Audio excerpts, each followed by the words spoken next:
Hey you guys, welcome back to Lisa and Company and welcome to our Canada A collaboration. This is such a fun collaboration. We just started this last year, and last year 5 of my friends joined me to do this, and this year we have so much Canada Day inspiration for you. So stay tuned, get comfy, grab something to drink, and join us for all the videos down in the playlist below.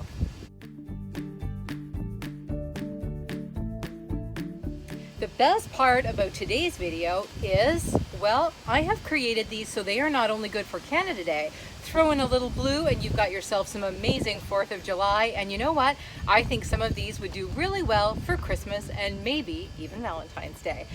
For my first DIY today, I'm going to be using my favorite, these bamboo chopping boards from Dollar Tree. In fact, pretty much all the supplies we're using today are from Dollar Tree. So I want to build a trough for the center of my patio table, but of course there's an umbrella in the middle, so I had to come up with a way around that. And the way I've come up with it is we're going to build this in 2 separate pieces that sit together on the table.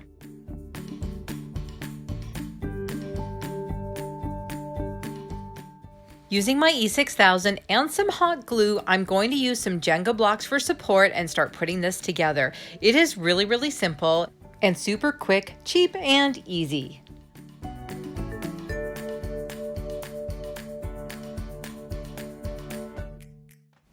When both sides are assembled, you can see how it has the perfect space right down the middle to put around the patio umbrella. And by not attaching these pieces, it makes it really easy to move in and out of place. You could add jars for cutlery, greenery, candles, so many different options for this trough. But check it out and see how I finished it off. I picked up this amazing home sign just last week when our stores in Ontario reopened, and I am so glad I can use it in this DIY. But I had to completely take it apart. What I ended up doing once I got that messy base off of it, I used Goo Gone to try and get off the glue. That didn't work, so with my sanding block, I scraped it off as much as I could, and then I just went over all the metal to make it look like it was supposed to be like that and not just scratched at the bottom. Now, when I attach this to the front, I have to be careful only to attach it to the one side, so I'll still be able to separate these boxes. I'm going to go ahead and leave this wreath on here, but I want to give it some Canada Day flair. So I'm going to put a maple leaf right in the middle, but I'm going to do it in a way that I can take it off and use this just for the rest of the year. On my Cricut, I cut out 5 cardstock maple leaves, and I'm going to glue them together one by one just using a glue stick, and that's going to make a nice heavy background for the maple leaf I'm going to put on top. Now, this was so much fun. What I actually did was take one of the Dollar Tree shopping bags in the red and white buffalo plaid, cut that out on my Cricut, and oh my goodness, now that I figured that out, the sky's the limit with that. And then I'm going to stick that right on the front of my cardstock maple leaves, attach a block to the back of that, and then use the mounting tape to attach it right to the box. But before I do that, I want to go ahead and use this watered down paint and give this a really good dry brush, and I'm going to build it up and build it up. I want to be able to see that wood grain through it, but I really want to tone down that orangey color and make it a lot more rustic and farmhouse.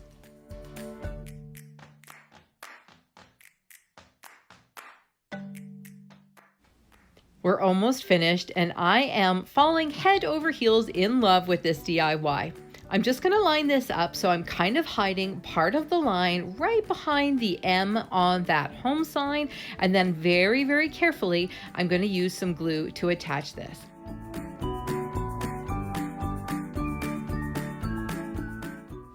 I'm going to add my red and white buffalo plaid shopping bag maple leaf right here over the wreath, and this is going to make one beautiful piece of Canada Day decor. And for the rest of the year, for that matter.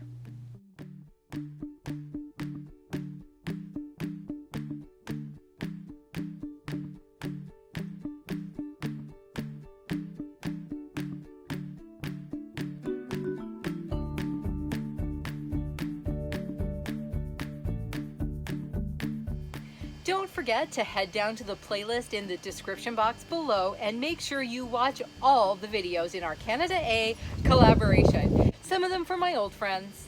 You know what I mean, like I've known them for a while, and some of them from new friends, but from all across Canada. So settle back, you guys, and enjoy. For this DIY, I wanted to make a super simple tiered serving tray. Not a tiered tray, but something I could just pile the food in for my family and friends. So I found these 3 bowls at Dollar Tree. Now, seriously, you guys, I used so much Goo Gone on so many of these products that I'm pretty sure my Facebook status should read "in a relationship with Goo Gone." It was that crazy. I'm not kidding you. To stack these up, I have these glass candlesticks and of different sizes. So I brought all 3 different sizes so I could figure out what worked best for how much food would be in each bowl. Now I figured that lower bowl is probably going to be for something like chips or popcorn, the middle one for something a bit bigger, and the top one's probably going to hold something small, some fun little handheld candy or something. So once I had figured those out, I knew exactly how I was going to stack them up. You may have caught that there. I did turn my candlesticks upside down because I feel like it gives those bowls so much more to grip onto than just the edge of that lip. I was so torn whether to use some red spray paint, some more of that galvanized metal spray paint, or just leave them clear. Head down to the comments and tell me what you would have done in this case. I ended up deciding to leave them just in the glass because, like I said at the beginning of the video, I really wanted to make some multi-holiday decor, and I figured the easiest way to do that in this case was to keep them simple. Now, of course, I'm going to use my old standby of E6000 and the hot glue so that I get the instant hold while that E6000 sets up.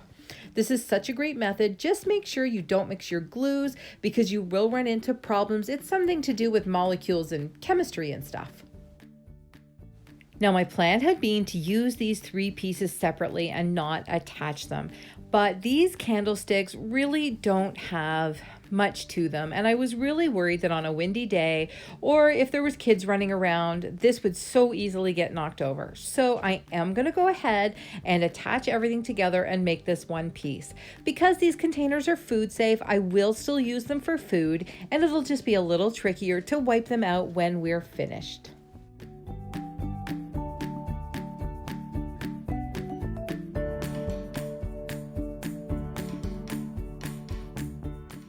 You know what, you guys? I think it's time to add some yummy Canadian snacks to this tiered serving tray. First up, I have these Covered Bridge potato chips in ketchup flavor, of course. This company is out in New Brunswick and they make amazing Canadian potato chips.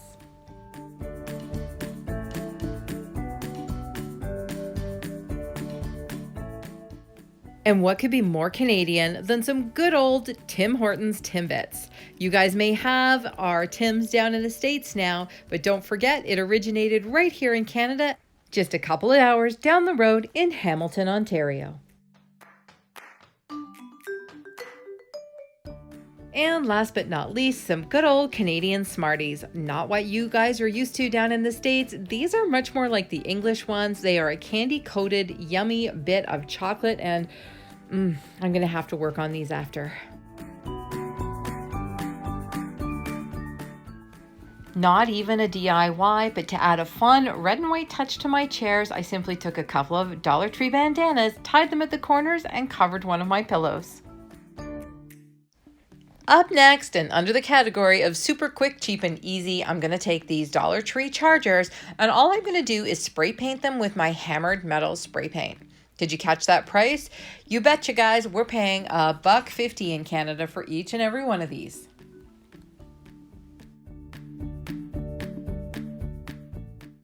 You guys, if you've been with me for a while, you've totally seen me do this before. So I get these clear glass plates from Dollar Tree, and then I decoupage them with either a scarf or some fabric or maybe even a napkin. Usually a napkin. Now don't blink or we'll be finished. You simply want to Mod Podge this right on, and making sure you've put lots of Mod Podge right at the edge. All you have to do is tear away the napkin. Now you do want to make sure your napkin is really wet or it's just not going to work. Once that's done, I'm going to finish all the other plates. Now I want to show you where we're going here. Beautiful red Dollar Tree placemat, silver charger, and we're putting this in the middle, but it's a little dull. So next step for these plates is we're going to paint them white on the back, and it's really going to make that red and white pop. Just take a look at the half that's got the white paint and the other half that doesn't. So we're going to put a coat of paint on all of these and then a coat of Mod Podge just to protect that paint. Let's start layering this up and seeing the finished product. I just love the way these chargers look on the red placemats and the way that red and white gingham pops. Definitely will be using these for other holidays. Now I have these great Dollar Tree tea towels and they make great napkins. It's a really good environmental option. We also used these found rocks and made these great Canadian place cards. Well, I guess I better show you how I made those. I hit up my Cricut and I cut out 4 maple leaves, and then I welded names right into the center and cut those out. There are some great Cricut tutorials out there. This just doesn't happen to be one of them. Now what I did was apply this to each one of the rocks, and then taking one of those really handy Dollar Tree makeup sponges, I'm just going to sponge some white paint over it. This way the name will be white and it is going to leave a great maple leaf outline with the sponged on paint. Well, I guess you got me on this one. This is 100% Canada Day, and that's pretty much it. I guess I could maybe use them in the fall. Yeah, that's right. We're going to use these in the fall too.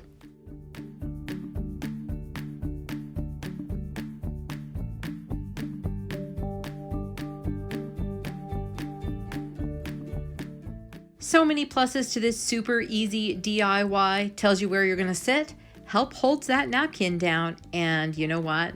I love myself a totally free DIY. One of the things that makes me proud to be Canadian is just how diverse this country is, and I think my Canadian friends will agree with me. For example, a whole bunch of us in this playlist are actually from different parts of the world, me included. Make sure when you're watching everyone's videos, you check out their stories. For me, I've been in Canada for most of my life. I came here from England when I was 3 years old. My parents thought this was going to be a better place to raise their family. And you know what? Although I love going back to England and I still call it home, I am 100% Canadian. You guys, I wanted to make a really cool lantern, and I've been loving some of the lanterns I've seen my friends on YouTube make lately. So when I saw these mirrors at Dollar Tree, I thought they were perfect. So first things first, I do have to take them completely apart. I have 4 mirrors that I can use for another DIY. I'm using 4 for a couple of reasons. First, these are really thin plastic and I wanted to make it a little bit more sturdy. And because the mirrors were inset at the back, I didn't want to have part of the lantern looking unfinished. So I'm actually attaching 2 of the frames back to back, and I'm going to do that twice before I assemble the entire lantern. Do you guys have these Dollar Tree clamps? I absolutely love them, haven't seen them for ages, and wish in this case I had many more of them. So I ended up doing this part of the project in 2 steps because otherwise I just didn't have enough clamps. Up next, I am going to cut one of these in half. I'm just going to make a really quick mark with my pencil, then I'm going to grab my miter saw and cut this one in half before I attach it to the whole frame. I have a feeling you guys know where I'm going with this.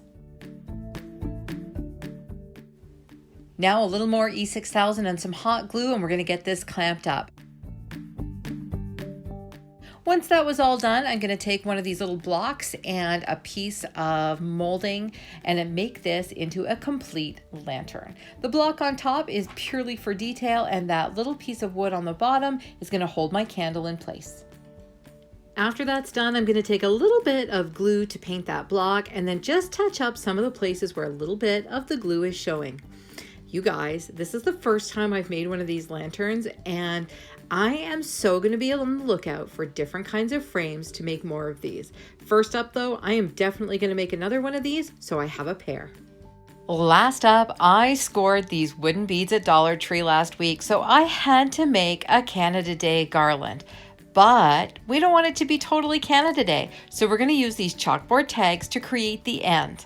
What I'm going to do is dye 5 or 6 of the wood beads in this watered down red paint, and I'm going to let those sit while I move on to making the tassel. I've got this great red and white baker's twine that I'm going to use to make a tassel. Are you feeling the Christmas and Valentine's vibes on this one? I'm totally using this on a tier tray a couple more holidays this year. Now this is just a quick tassel. I'm wrapping it around this little notebook because I wanted one that was a little bit longer. I'm kind of feeling the longer tassels right now. So I'm going to wrap that around. Didn't count, whole bunch of times. Simply tie it off at the top and then finish off this tassel.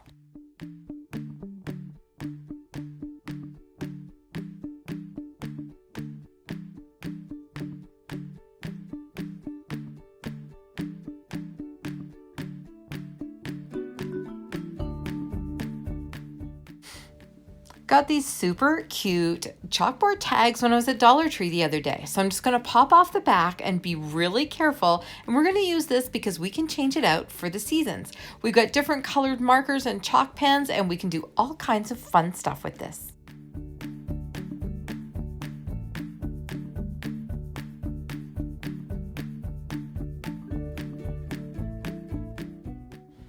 This is making me feel very Christmas in July coming on.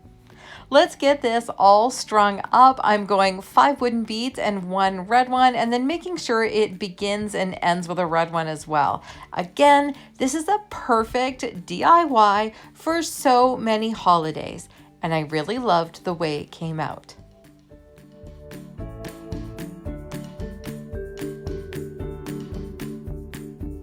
Well, you guys, that's a wrap for me. I hope you got lots of multi-holiday inspiration from my Canada Day tablescape. Make sure you join us every time at Lisa & Company by hitting the subscribe button and the notification bell so that you know every time we upload a new video. See you in the next video, you guys. Bye. Whew, I'm done. Like I'm totally done. 10-bit? Don't mind if I do. It's good to be Canadian. You guys, don't forget to check out the entire playlist, and while you're down there in the description box, tell me what you enjoyed most. Hit that like button and the subscribe if you haven't already. Thanks so much for stopping by Lisa & Company. We'll see you next time.